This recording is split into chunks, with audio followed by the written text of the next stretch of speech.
Good morning students. आज हम करेंगे एक्सरसाइज 13.2।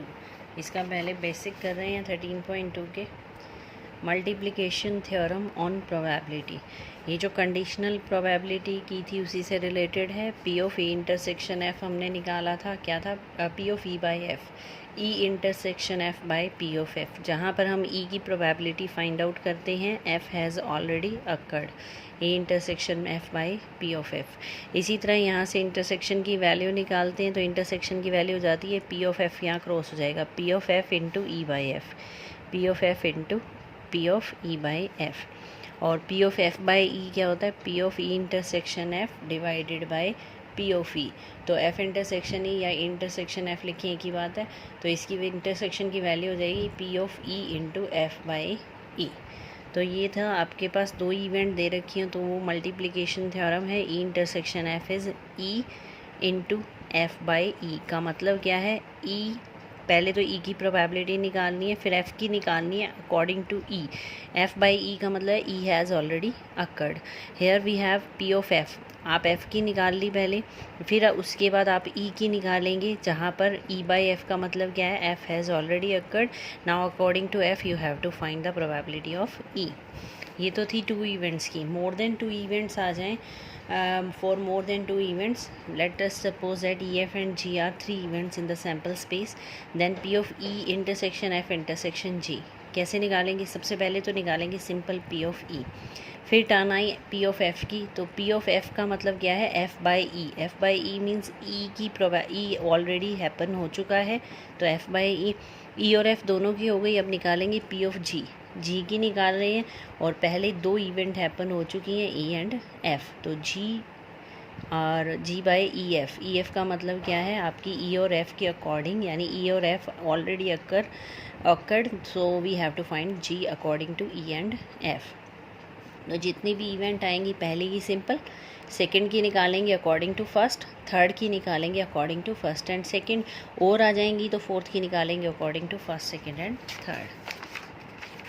नेक्स्ट है इंडिपेंडेंट इवेंट्स। इंडिपेंडेंट इवेंट्स क्या होती हैं? E and F are two events such that probability of occurrence of one of them is not affected by occurrence of other. एक के occurrence की प्रोबेबिलिटी दूसरे को इफेक्ट नहीं करती है, then we said that these are independent events. अब independent events का क्या रिलेशन है, कैसे उसमें यूज़ करेंगे हम? E and F are two events with same random experiment, then E and F are said to be independent if E intersection F is equal to P of E into P of F।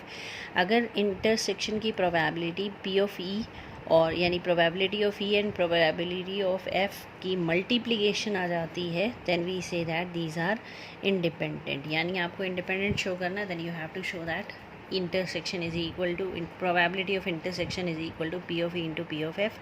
और अगर ये इक्वल नहीं है, then we say that these are not independent. Next हमारे पास एक note है, in manner similar manner it can be shown that E and F are independent. Then अगर दो इंडिपेंडेंट इवेंट हैं तो ई डैश और एफ भी इंडिपेंडेंट होंगे, ई डैश एफ डैश भी इंडिपेंडेंट होंगे, और ई एफ डैश लें तो वो भी इंडिपेंडेंट होंगे। दो इवेंट इंडिपेंडेंट हैं तो उनकी कॉम्प्लीमेंट्स लें तो वो भी इंडिपेंडेंट रहेंगे। अब फर्स्ट क्वेश्चन आ रहा है, ए की प्रोबेबिलिटी गिवन है, बी की गिवन है, इंटरसेक्शन निकालनी है, ये गिवन है A and B are independent events. Independent में क्या होगा? P of A intersection B is equal to P of A into P of B. Simple answer 3/5 into 1/5। P of A की बना है, बी की बना है, इंटरसेक्शन हो जाएगा P of A into P of B, क्योंकि ये इंडिपेंडेंट है तो ये आंसर आ जाएगा आपका। नेक्स्ट है, two cards are drawn at random without replacement from 52। Find the probability that both are black. Black कितने होते हैं? अब हमारे पास टोटल 26, तो 26 ब्लैक होते हैं और टोटल है 52, तो ब्लैक की प्रोबेबिलिटी हो जाएगी 26/52। विदाउट रिप्लेसमेंट है, second card is also black, और जो फर्स्ट है वो रिप्लेस नहीं किया गया है, यानी ब्लैक में भी एक कम हो गया 25, टोटल में भी एक लेस हो गया 51। तो प्रोबेबिलिटी क्या हो जाएगी? First black 26/52, second black 25/51। Third one है a box of oranges is inspected by examining 3 randomly selected oranges without replacement. एक बॉक्स को इंस्पेक्ट किया गया है, 3 ऑरेंज पिक किए हैं उन्होंने। If all the 3 oranges are good then box is approved for sale, otherwise it is rejected. Find the probability that a box containing 15 oranges out of which 12 are good 3 are bad ones will be approved for sale. Total 15 है जिसमें 12 good one है और 3 bad one है, तो वो cell के लिए approve हो जाए, इसके चांसेस निकालने हैं आपको। तो ABC 3 इवेंट मान लेते हैं, first second and third oranges good. तीनों गुड क्यों माने हमने, क्योंकि उसने कहा अप्रूव हो जाना चाहिए, उसकी प्रोबेबिलिटी निकालनी है। तो अप्रूव होने के लिए हमें तीनों गुड चाहिए, तो तीनों ऑरेंजेस गुड होने चाहिए। तो फर्स्ट के लिए मान लिया A, second B, third is C। अब the oranges are not replaced, without replacement का क्वेश्चन है, 3 ऑरेंज निकाले, रिप्लेस नहीं करने हैं। तो सबसे पहले टोटल कितने हैं हमारे पास, टोटल हैं हमारे पास 15, जिसमें से 12 गुड वन है और 3 बैड वन है। तो फर्स्ट गुड वन निकालना आपको, तो 12/15। अब फर्स्ट गुड वन, सेकंड भी गुड वन निकालना है, जबकि एक गुड वन पहले ही निकाल चुके हैं हम, तो एक लेस हो जाएगा 11, और 15 में से भी आपका एक, इसमें से भी एक लेस हो जाएगा, तो ये हो जाएगा 11/14। फिर एक और गुड वन निकालना है, गुड वन 2 निकल चुके हैं, 12 - 2 कितने रह जाएंगे 10, और टोटल में से भी 2 लेस हो गए हैं, तो कितने रह जाएंगे 13। तो ये आ जाएगा 12/15, 11/14, 10/13, 44/91। नेक्स्ट है क्वेश्चन नंबर 4। फोर्थ में क्या है, fair coin and unbiased dies are tossed. एक क्वाइन और एक डाई टोस्ट किया है। A is the event that head appears on the coin and B is the event that 3 on the die. Check whether A and B are independent or not. तो आपको check करना intersection P of A और P of B के equal है या नहीं। तो एक क्वाइन और एक डाई थ्रो की गई है, टोटल केसेस क्या बनेंगे, हेड के साथ आ जाएगा H1 to H6, इसी तरह टेल के साथ आ जाएगा T1 to T6। Total cases बन जाएंगे आपके 12। ए में क्या है, head appears on the coin, head आना चाहिए, तो 6 केसेस बन जाएंगे हेड वाले। 3 ऑन द डाइस, डाइस पे 3 आना चाहिए, तो H3 बनेगा और एक T3 बनेगा। 2 केस बनेंगे जिसमें 3 आ रहे हैं हमारे पास। इंटरसेक्शन क्या बनेगी इन दोनों की, H3, हेड भी हो जिसमें और 3 भी हो, तो इंटरसेक्शन की प्रोबेबिलिटी हो जाएगी 1/12। अब आपको चेक करना है ये P of A into P of B के इक्वल है या नहीं। तो ये थे 6 केसेस, टोटल थे 12, 6/12। ये 2 केसेस थे 2/12, 6/12 into 2/12 is 1/12, that is P A of A intersection B। So these are independent. A intersection B of A into P of B के इक्वल आ गई, so these are independent. Question number 5, a die marked 1 2 3 in red and 4 5 6 in green is tossed.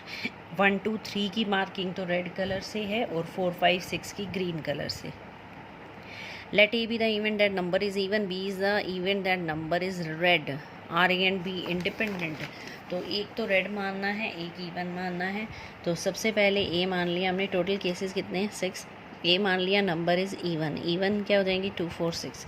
B मान लिया number is red, उसने कहा था 1 2 3 red से हैं, तो नंबर रेड कौन से हो जाएंगे 1 2 3, दैट इज़ 3/6। टोटल केसेस 6 हैं, 3 एलिमेंट्स हैं, 3/6 3/6। इंटरसेक्शन लेते हैं, जो इवन भी हो और रेड भी हो, इन दोनों का इंटरसेक्शन क्या बन रहा है 2, दैट इज़ 1/6। तो ए P of A into P of B निकाला हमने, 3/6 इंटू 3/6, तो ये आ गया 1/4, that is not equal to P of A intersection B। So these are not independent. इसी तरह सेम 6th है, E और F दे रखा है, इंटरसेक्शन भी दे रखा है। नेक्स्ट है क्वेश्चन नंबर 7, ए दे रखा है आपको, यूनियन दे रखा है, P of B P दे रखा है, फाइंड करना है P।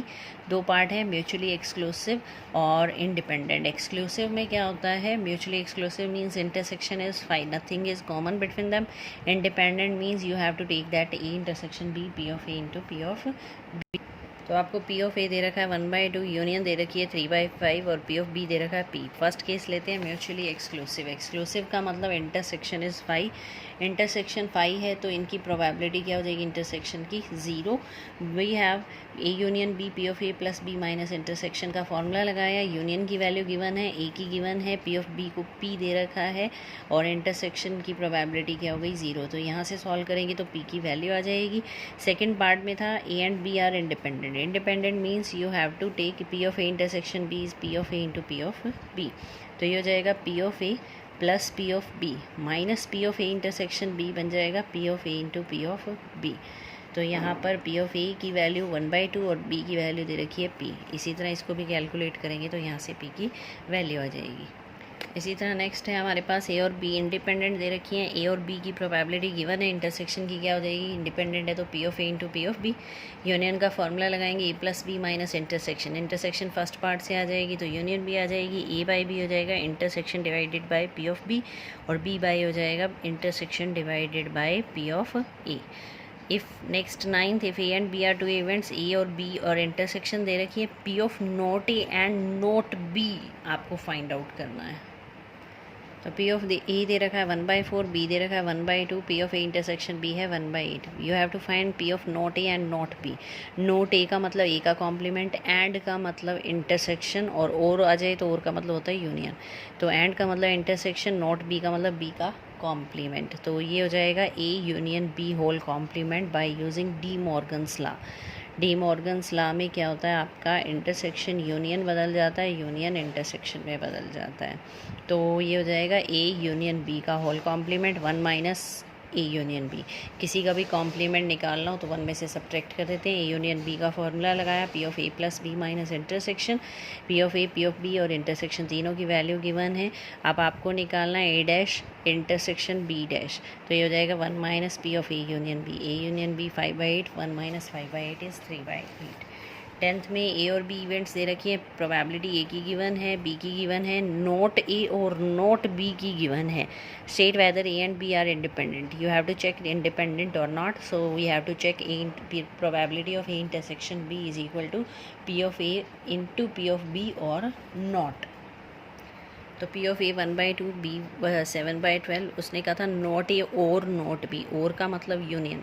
तो A dash union B dash की वैल्यू गिवन है, A dash union B dash पे डी मॉर्गन्स लगाया तो ये बन गया A intersection B whole complement. A intersection B whole complement means 1 minus P of A intersection B. तो यहाँ से P of A intersection B की वैल्यू निकालेंगे, 1 माइनस 1/4 हो जाएगी 3/4। P of A into P of B निकाला, 1/2 into 7/12, ये बन गया 7/24। तो P of A intersection B is not equal to P of A into P of B, that means these are not independent। तो ये थे up to question number 10, exercise 13.2। फिर next करेंगे। Thank you.